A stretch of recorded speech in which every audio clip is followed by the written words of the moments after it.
You know, I was just flipping through this book before I started filming, and I can't tell you how pissed off it makes me seeing such absolute brilliant superhero comic pencil work get absolutely wasted 100%. It is such a complete disaster. The writing is terrible. The screwing over of the Ultimates concept is astounding. And the coloring, 95% of the time, just does not work. It just ruins everything. Ultimates 3 was such a fucking kick in the nuts in the worst way. It's kind of weird for me to be going through Ultimates Volume 3 and not having gone through Ultimates Volumes 1 and 2. I guess it doesn't matter, but I tend to try to go through things in chronological order. But I wanted to get into some Joe Madureira. And I don't think I've looked at any Joe Madureira stuff except the Ultimates, and it's something I don't like. Don't worry, we'll get into stuff from Joe Mad that we like, because he's really good. But goddamn, was this Ultimates Volume 3 they just threw us on the ground and shit right on our chests and told us to just love it. But I can't help but just be absolutely just in love with the penciling that Joe Mad does. There is no joke. He is legitimately as good as the hype around him would say. I can't stand this coloring. I can't stand that they didn't ink it and then they did this coloring thing. Now, I believe that the coloring thing was Joe Mad insistence or suggestion and they went along with it. I don't know. At the time, getting Joe Mad back to drawing comics was a big deal.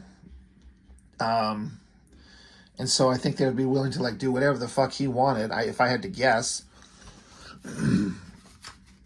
And there are, as a one-off, like a panel here, a panel there, it's fine. But as a whole comic, I've said this before on issues 1 and 2, it just muddies up everything. Now, again, if you like it, that's great. I do not. I do not like this at all. Interesting little exchange between Wolverine and Hawkeye here. Hawkeye's calling out Wolverine. Didn't you used to be a member of the Brotherhood? And Wolverine says, didn't you used to have a wife and 2 kids? Because this is the Ultimate Universe, so these are very different versions of the characters. Basically, everyone is an asshole except Captain America and Spider-Man. Everyone else is just like a mean-spirited douchebag version of themselves in the regular Marvel Universe. And in Ultimates Volume 2, Hawkeye absolutely had a wife and kids, and they got killed. And Wolverine just makes a joke about it. And so then it turns into, let's murder each other. And it's just so childishly stupid. Like Hawkeye's redesigned outfit here. This is so dumb. If this was not supposed to be Hawkeye, if it was supposed to be somebody else, and the character of Hawkeye was not portrayed the way he was in Volumes 1 and 2, which is 1,000 times more interesting, this would be fine. It's a dumb design, this mask and hair out the top and bare arms and just shoots guns. Captain America just looking casually on as these guys start discharging weapons at each other. Wolverine's not caring that he's getting hit by bullets. Wolverine doesn't look any bit like a short, diminutive squat little guy like he's kind of supposed to be, but lots of energy and movement and power. That's awesome. And of course, Wolverine's got him up against the wall, telling him, he's like, I'll kill you. And Hawkeye's like, do it. He basically is suicidal ever since his wife and kids are dead. He wants to die. Who cares about this story? This drawing, the pencils on this gotta look so amazing. And if this was inked put Tim Townsend on it or Richard Friend, get these good inkers, Scott Williams. And this would have been, at least visually, perfect. But I do not like this coloring.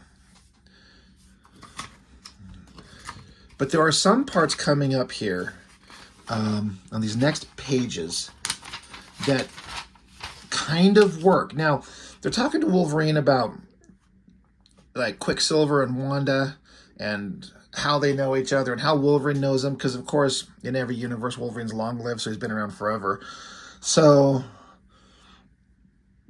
he's talking about here, because the Scarlet Witch got shot, I think, at the end of issue 1. So they're like, we need to find out who killed the Scarlet Witch.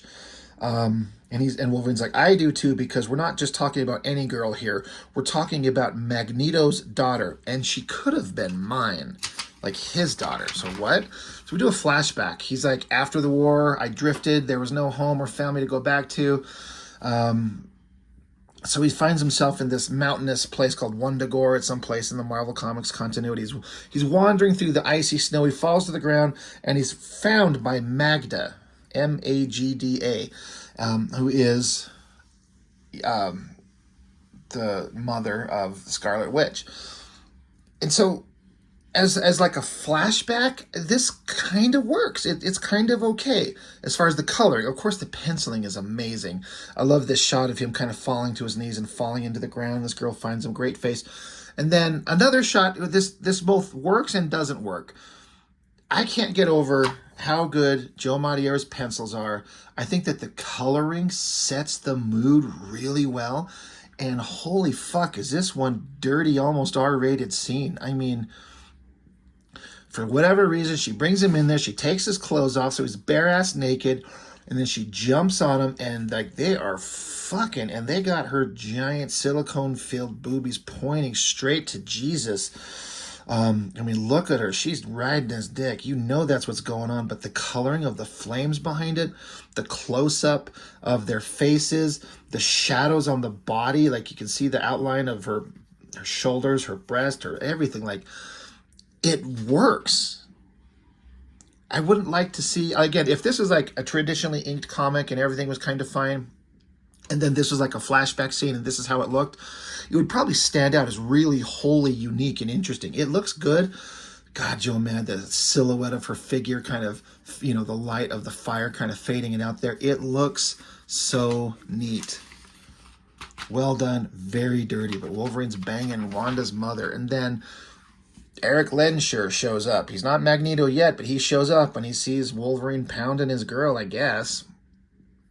So why is she fucking him? What's going on? I don't know. He shows up and does some Magneto shit, sends a big cauldron at Wolverine, sends him flying out the window and into the snow. And we've got his bare naked ass here again. I love this shot of her hair. It all looks so good. So as a scene, this all works. Just look at this. It's the penciling, the composition. Joe Mad is so good. This story is so bad, and the coloring just is terrible on like a consistent level. It's good, but it just doesn't work. I don't know how to put it. It's like I've used the word muddy. That's what it is. It just could have been so much more interesting. Great hands, great claws, great foliage in the background, and the colors in the setting are working. I know I'm kind of going back and forth like a dumbass. Like, it's good and it's bad. It's good and it's bad. It's mostly bad. It's just too much.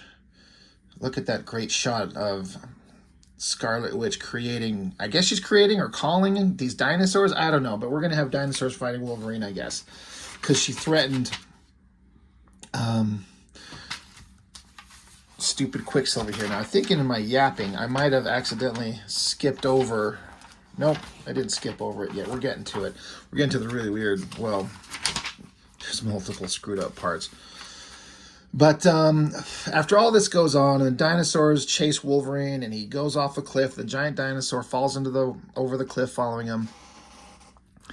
And then, what a great shot of her face and his hand, the eyes, or the nose and the mouth and the hair. It looks so neat. I love his drawing. It makes me want to draw. But it's saying here, because of Quicksilver was spurned by his father, desperate for his mother. Pietro found in Wanda, his sister, a kind of love that no one in this room can really understand.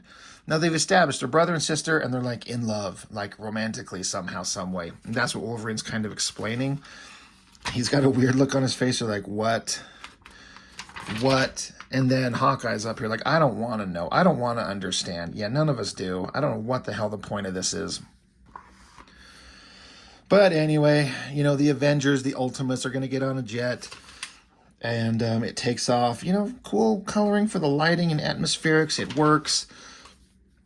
Iron Man shows up and talking to the Wasp there. And something's kind of not right. Something's weird. Something's off. And so Tony Stark, he takes off his mask and turns to the Wasp and is like, who said anything about me being Tony? It's just a robot. It's not him. Someone's been taken over. And then he zaps her. Great silhouette of her body there. So there's some kind of like drama and scariness kind of being built up into this book. It's nothing that I care about. I just don't remember anything about it because it wasn't interesting. And then it ends as they're in the Savage Land and they run into the girl and the guy here. They're like, welcome to our home. I'm Shauna, and this is my boyfriend, Kazar. Your craft came right in under their radar. Magneto will never know what hit him. So the dialogue is silly. The concept is whatever. But man, Joe Mad's drawings. Look at these. The guy and the girl, they're awesome. They're powerful. They're sexy. The giant kitties. I mean, it's good. It's good stuff. I'm loving it. So, just the dumbest story, the worst coloring, and the greatest penciling. Like two terrible things and one incredible thing. Really making an unbalanced thing, but it really makes it a giant disappointment because, man, did we want this to be amazing, and it was not. Anyway, that's it. That's all I got for Ultimates number 3, issue 3. Ultimates volume 3, issue 3. That's everything. Thanks for joining me. Bye.